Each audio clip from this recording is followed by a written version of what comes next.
മറ്റാരോടും പറയാത്ത രഹസ്യവും സങ്കടങ്ങളൊക്കെ കുഞ്ഞ് എന്നോട് പറഞ്ഞിരുന്നു. പക്ഷെ ഇതിപ്പോ എന്നോട് പോലും പറയുന്നില്ല എന്നുണ്ടെങ്കിൽ അത് എത്രമാത്രം വലിയ രഹസ്യമാണെന്ന് എനിക്ക് ഊഹിക്കാൻ പറ്റും.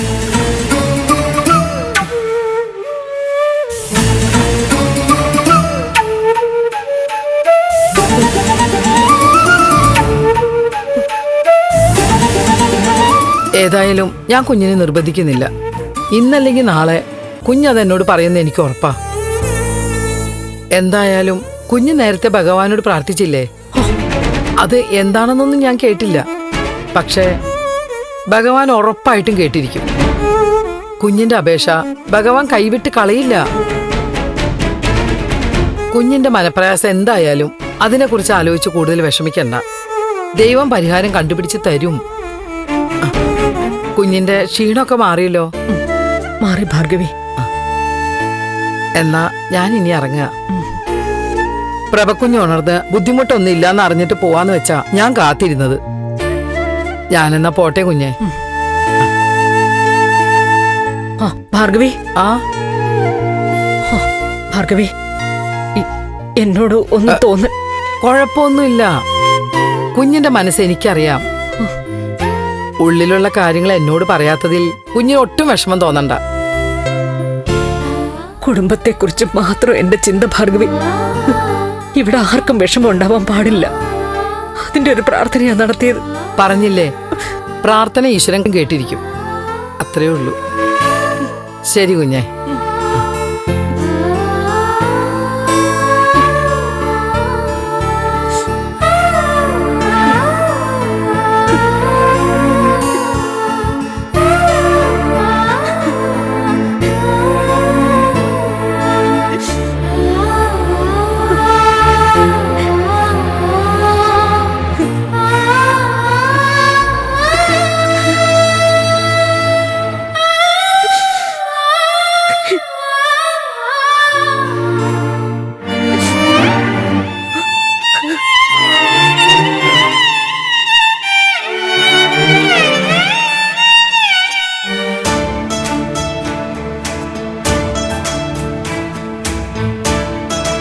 ഞാൻ പ്രതീക്ഷിച്ചതിനേക്കാൾ എത്രയോ ഉയർന്ന ദേവിക ഓരോ കാര്യങ്ങളും ചിന്തിക്കുന്നത്. അനധികൃതമായ ഒരു പ്ലാന്റിന് സാങ്ഷൻ കൊടുക്കാൻ ദേവികയ്ക്ക് മേൽ വൻ സമ്മർദ്ദം ഉണ്ടായി. പക്ഷെ അവൾ കുലുങ്ങിയില്ല. പൊതുജനങ്ങളെ ബാധിക്കുന്ന കാര്യമായതിനാൽ ലൈസൻസ് നിഷേധിച്ചു. അതിന്റെ ക്രെഡിറ്റ് ദേവികയ്ക്കാണോ കൊടുക്കുന്നത്? അച്ഛന്റെ ട്രെയിനിങ്ങാ. ദേവിക ഈ നിലയിൽ എത്തിച്ചതേ അച്ഛനാ. ഞാൻ പറയട്ടെ, ദേവികയുടെ സ്ഥാനത്ത് അച്ഛൻ എന്നെയാണ് സപ്പോർട്ട് ചെയ്തെന്നിരിക്കട്ടെ. ഞാൻ തെരഞ്ഞെടുപ്പിൽ നിൽക്കും, ഞാൻ ജയിക്കും, അത്രേ ഉള്ളൂ. അല്ലാതെ ഇത് ദേവികയുടെ മിടുക്കൊന്നുമല്ല. ഇതാര് പറഞ്ഞു? ഒരു സപ്പോർട്ടുള്ളത് ആർക്കും എപ്പോഴും ഗുണം ചെയ്യും. പക്ഷേ എന്തും നമ്മുടെ ഉള്ളിൽ അടിസ്ഥാനപരമായിട്ട് വേണം. ഇപ്പൊ തന്നെ ഒരാൾക്ക് കവിയാവണം. ഒരു പത്രാധിപർ അച്ചടിക്കാനുണ്ടെങ്കിൽ കവിത പുറത്തു വരാൻ സഹായിക്കും. അല്ലാതെ കവിയാവണമെങ്കിൽ ഉള്ളിൽ കവിത്വം വേണം. എന്ത് പറഞ്ഞാലും അവസാനം കവിതയിലും സാഹിത്യത്തിലും വരും. അപ്പൊ എനിക്ക് മിണ്ടാൻ പറ്റില്ലല്ലോ. എന്താ ഒരു തർക്കം? ഹേയ്, തർക്കമൊന്നുമല്ലമ്മേ. ദേവിക ഭാവിയിൽ ഒരു മികച്ച ഭരണാധികാരിയാവുമെന്ന് ഞാൻ പറഞ്ഞു. അപ്പൊ രജനി പറഞ്ഞു സിദ്ധാർത്ഥൻ സാറിന്റെ സപ്പോർട്ട് ഉള്ളത് കൊണ്ടാ ദേവിക ഈ നിലയിലെത്തിയതെന്ന്. അമ്മ പറ, ദേവികയുടെ സ്ഥാനത്ത് എനിക്കാണ് അവസരം കിട്ടിയെങ്കിൽ ഞാനും നല്ല MLA ആവില്ലേ? സംശയമുണ്ടോ? എന്റെ മോള് നല്ല മിടുക്കിയല്ലേ? അമ്മ സന്തോഷിപ്പിക്കാൻ വേണ്ടി പറഞ്ഞല്ലോ, സത്യമായിട്ടും പറഞ്ഞല്ലേ? പിന്നെ ഓരോ വ്യക്തികൾക്കും അവരവരുടെ കഴിവുണ്ട്. എന്റെ അമ്മയെ ഞാൻ ഭംഗിയ കാഴ്ചകൾ കണ്ടു മടുത്തു, കണ്ണടകൾ വേണം,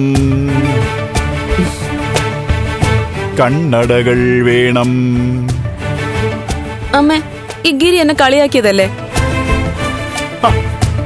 കളിയാക്കിയതെങ്ങനെ? ഞാൻ കവിത ചൊല്ലിയതല്ലേ? ആണോ അമ്മേ? ആ, മങ്ങിയ കാഴ്ചകൾ കണ്ടു മടുത്തു, കണ്ണടകൾ വേണം, കണ്ണടകൾ വേണം, കണ്ണടകൾ വേണം. കണ്ണട ഇരിപ്പുണ്ടല്ലോ, പിന്നെ കണ്ണട. കവിത ചൊല്ലിയതല്ലേ? കണ്ണടകൾ വേണം.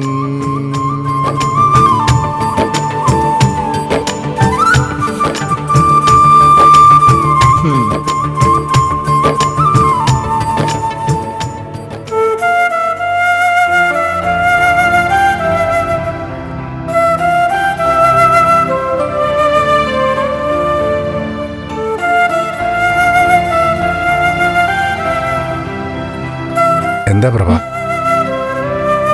എന്താ ആലോചിക്കുന്ന? ഒന്നുമില്ല. എല്ലാ കാര്യങ്ങളൊന്നും നേരായി വന്നപ്പോ താനെന്താ ഡള്ളായിരിക്കുന്നേ? എന്താ പ്രഭ? ഒന്നുമില്ല സിദ്ധു. അച്ഛാ, ആ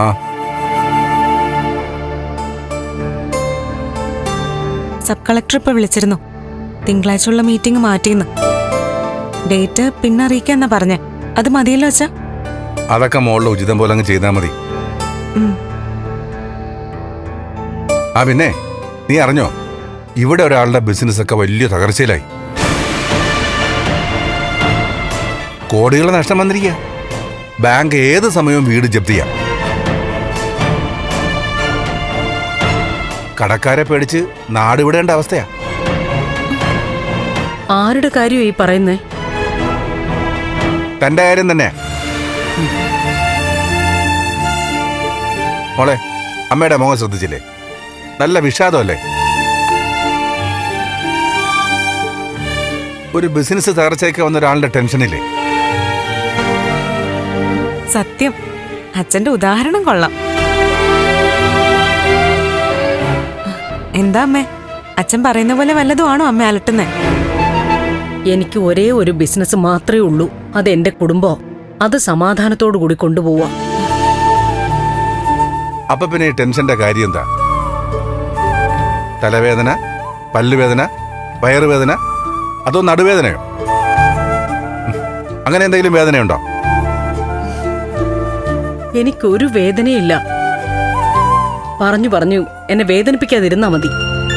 ഷടാ, ഒരു തമാശ പറഞ്ഞിട്ട് അത് മനസ്സിലായില്ല എന്ന് പറഞ്ഞ കഷ്ട. അമ്മ പറയുന്നത് നേരാ.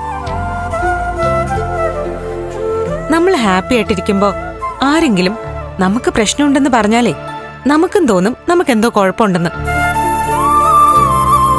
ഓക്കെ ഓക്കെ, ഞാൻ വിട്ടു.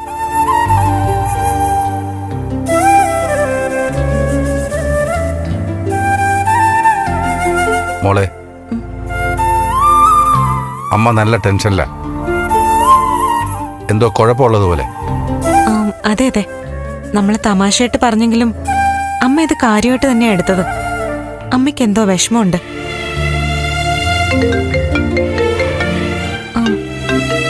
അച്ഛാ, രാധാകൃഷ്ണൻ മിനിസ്റ്ററാ വിളിക്കുന്നേ. എടുക്ക്. Hello sir. MLA ഇപ്പൊ എവിടെയാ? മീറ്റിംഗിലോ ഫംഗ്ഷനിലോ വല്ലോ ആണോ? അല്ല സർ, ഞാൻ വീട്ടിലാ. ആ ഓക്കെ. ദേവിക, നാളെ ഒരു പ്രധാനപ്പെട്ട കാര്യം ഡിസ്കസ് ചെയ്യാനുണ്ട്. രാവിലെ ഓഫീസിലൊന്ന് വരണം. തീർച്ചയായിട്ടും സർ. എത്ര മണിക്ക് വരണം? ടൈം ഞാൻ പുറകെ അറിയിക്കാം. നാളെ രാവിലെ മറ്റ് അപ്പോയിൻമെന്റ്സ് ഒന്നും വെച്ച് കളയരുതേ. ഇല്ല സർ, ഞാൻ കൃത്യമായിട്ട് എത്തിക്കോളാം. ആ എന്താ സർ, പ്രത്യേകിച്ച് ഇഷ്യൂ വല്ലതും ഉണ്ടോ? ദേവിക വരൂ, നമുക്ക് നേരിൽ സംസാരിക്കാം. Okay sir.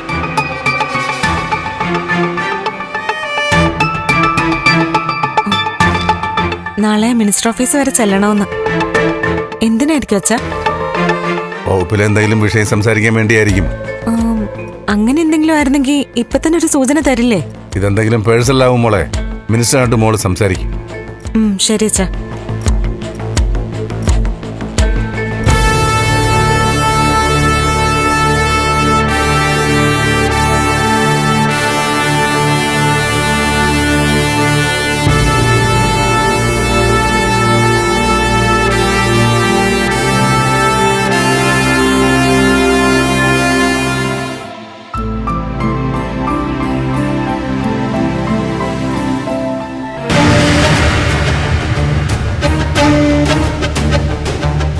MLAയുടെ അവകാശങ്ങളിൽ കൈകടത്തുകയല്ല, തീരുമാനങ്ങളെ സ്വാധീനിക്കാൻ നോക്കുകയല്ല. പ്രായോഗിക രാഷ്ട്രീയം എന്നൊന്നുണ്ട്, അത് ചൂണ്ടിക്കാണിക്കുക. KK നായരുടെ പ്ലാന്റിനുള്ള നോ ഒബ്ജക്ഷൻ സർട്ടിഫിക്കറ്റ് ദേവിക ഒപ്പിട്ട് കൊടുക്കണം. എന്റെ MLA KK നായരെന്ന് വെച്ചാലേ ആളൊരു സംഭവ. ഒന്നാന്തരം ഒരു മനുഷ്യനാ. ആന്നേ, ഒരു ദിവസം ഒരു 5 മനുഷ്യരെങ്കിലും സഹായിച്ചില്ലെങ്കിൽ അയാൾക്ക് ഉറങ്ങാൻ പറ്റില്ല.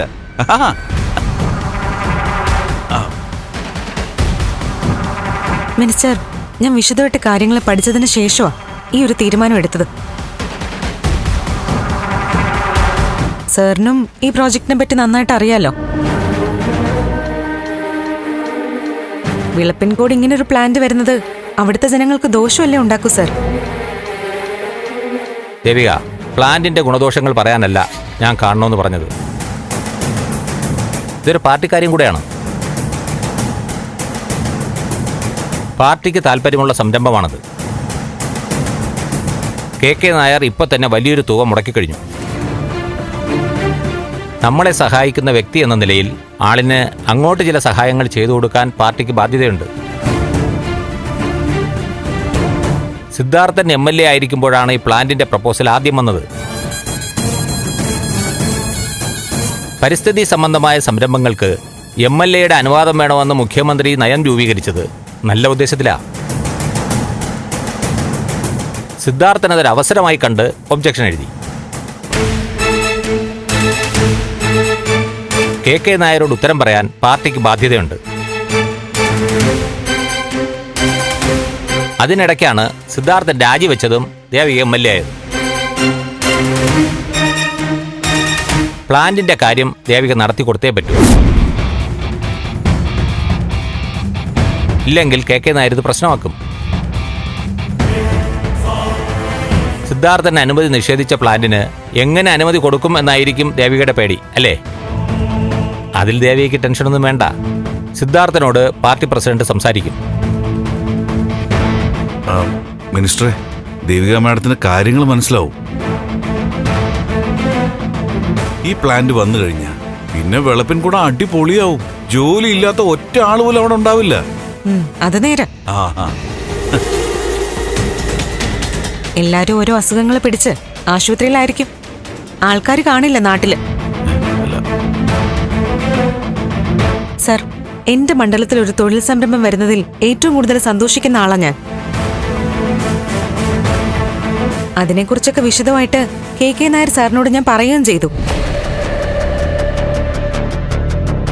നമുക്ക് അദ്ദേഹത്തെ കൊണ്ട് മറ്റൊരു വ്യവസായ സംരംഭം തുടങ്ങാൻ പ്രേരിപ്പിക്കാം. എല്ലാ സഹായവും ചെയ്തു കൊടുക്കാം. ഇതിനു വേണ്ടി മുടക്കിയത് എങ്ങനെ മറ്റൊന്നിലേക്ക് മാറ്റാന്ന് ചിന്തിക്കാം. എന്തായാലും ഈ പ്ലാന്റിന് അനുവാദം കൊടുക്കാൻ പറ്റില്ല സർ. മുൻപ് MLA ആയിരുന്ന സിദ്ധാർത്ഥൻ ചന്ദ്രോത്ത് അനുമതി കൊടുക്കാത്തൊരു പ്ലാന്റിന് ഞാൻ അനുമതി കൊടുക്കുന്നതിനുള്ള പേടിയല്ല സർ. സമൂഹത്തോടുള്ള ഉത്തരവാദിത്തം നിറവേറ്റാൻ വേണ്ടിയിട്ടാ ഞാൻ അപേക്ഷ റിജക്ട് ചെയ്യുന്നത്. പിന്നെ അച്ഛനൊരു അപേക്ഷ റിജക്ട് ചെയ്തിട്ടുണ്ടെങ്കിൽ അതിന് പിറകിൽ കൃത്യമായ കാരണം കാണുമെന്ന് എനിക്കറിയാം. അതുകൊണ്ട് തന്നെ അത് പിന്തുടരുന്നതിൽ എനിക്ക് സംശയിക്കേണ്ട കാര്യമില്ല. അല്ല സാർ, MLA പറഞ്ഞാലും ചില പോയിന്റ്സ് ചിലപ്പോൾ നമ്മൾ സമ്മതിക്കേണ്ടതായിട്ട് വരും. അല്ല, എന്നാലും മന്ത്രി പറയുന്നതിൽ ചില വസ്തുതകൾ നമ്മൾ താത്വികമായിട്ട് പരിശോധിക്കുകയാണെങ്കിൽ MLA പറഞ്ഞ അഭിപ്രായം പൂർണ്ണമായിട്ട് ഖണ്ഡിക്കാനേത് അല്ല.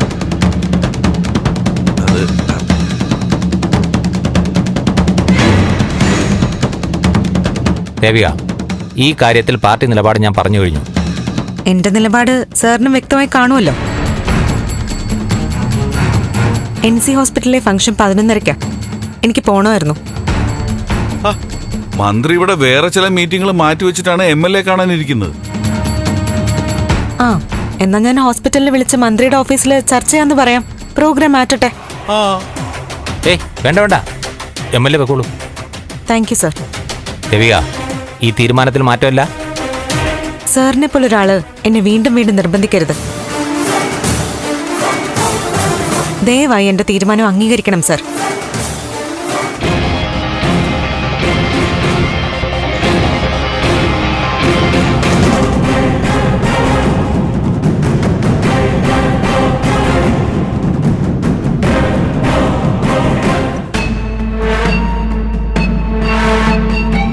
അപ്പോ രാധാകൃഷ്ണൻ മന്ത്രിയായിട്ടൊന്ന് മുഷിഞ്ഞു.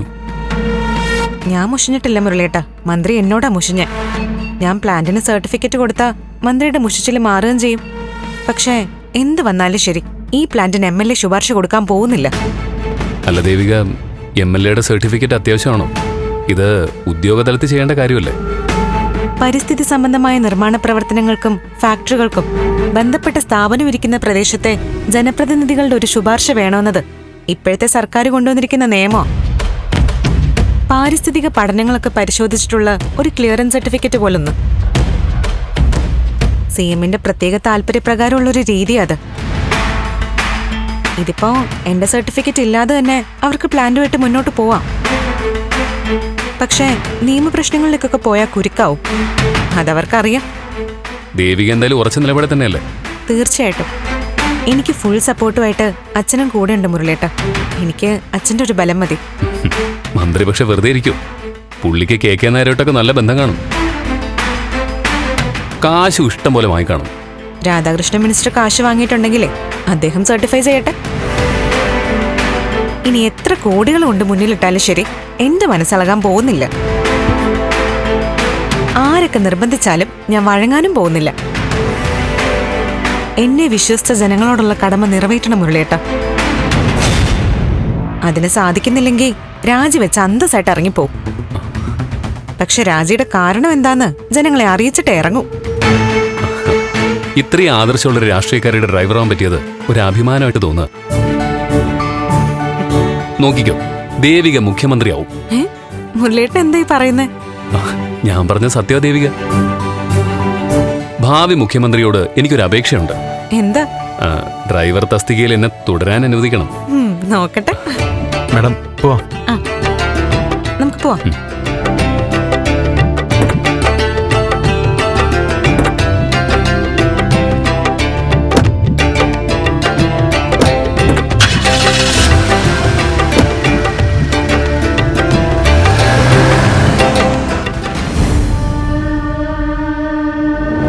MLA മന്ത്രിക്ക് മുകളിലങ്ങ് വളർന്നല്ലോടോ. ടൺ കണക്കിന് ആദർശമാണല്ലോ തലയിൽ ചുവന്നോട് നടക്കുന്നത്. ഇവളെന്താ സിദ്ധാർത്ഥനെ പഠിക്കാണോ? എനിക്ക് തോന്നുന്നു തിരിച്ചാ. സിദ്ധാർത്ഥൻ സാർ ഇനി ഇവളെ കണ്ട് പഠിക്കണം. ആദർശത്തില് മരുമോള അമ്മായിയപ്പന്റെ മോളിൽ പോയി. മൂക്കാതെ പഴുത്താൽ ഒരു ഗുണവും ഉണ്ടാവില്ല എന്ന് അവൾ മനസ്സിലാക്കാൻ പോകുന്നതേ ഉള്ളൂ.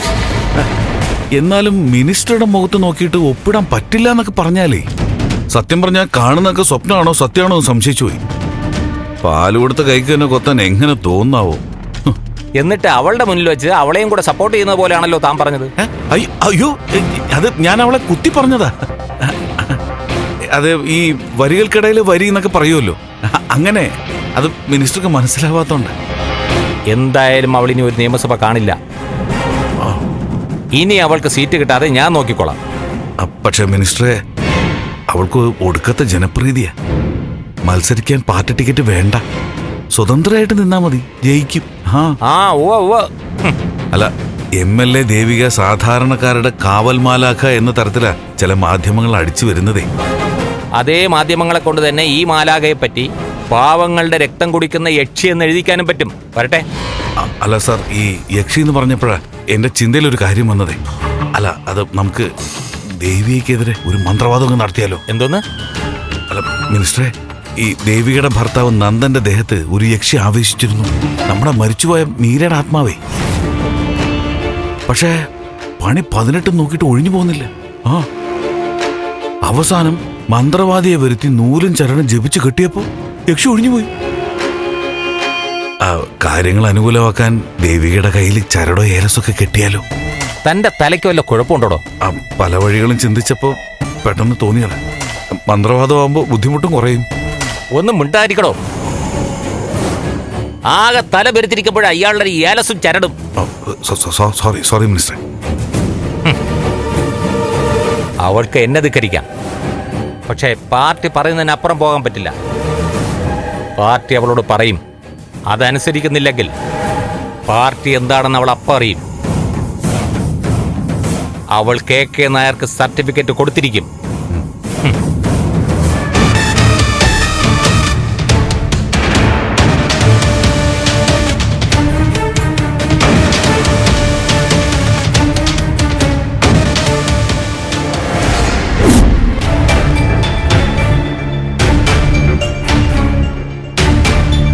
ആ ഇനി എന്നെ വിളിച്ചാൽ കിട്ടില്ല.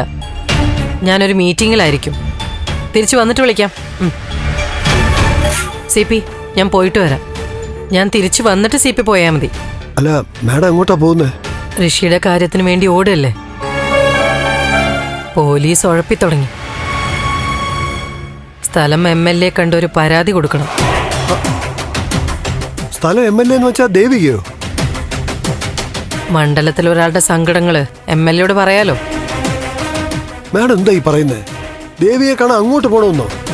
ആ ഫോൺ എടുത്ത് വിളിക്കണം മാഡം. അല്ലെങ്കിൽ വേണ്ട, ഞാൻ വിളിക്കാം. സി പി, വേണ്ട. അല്ല മാഡം, ദേവികയല്ല, സ്ഥലം MLA ഞാൻ കാണാൻ പോകുന്നേ. ജനപ്രതിനിധിക്ക് ആ ബഹുമാനം കൊടുക്കണ്ടേ? എന്ത് ബഹുമാനം മാഡം? ജയിച്ചു കഴിഞ്ഞപ്പോ സ്വഭാവം മാറിയില്ലേ? അവൾ ജനപ്രതിനിധിയാണെങ്കിൽ അവളെ ആ സ്ഥാനത്ത് എത്തിച്ചതാരാ? മാഡം അല്ലേ? അവൾ MLA അല്ല, മുഖ്യമന്ത്രി ആയാലും ശരി, അവൾ ഇങ്ങോട്ട് വരണം.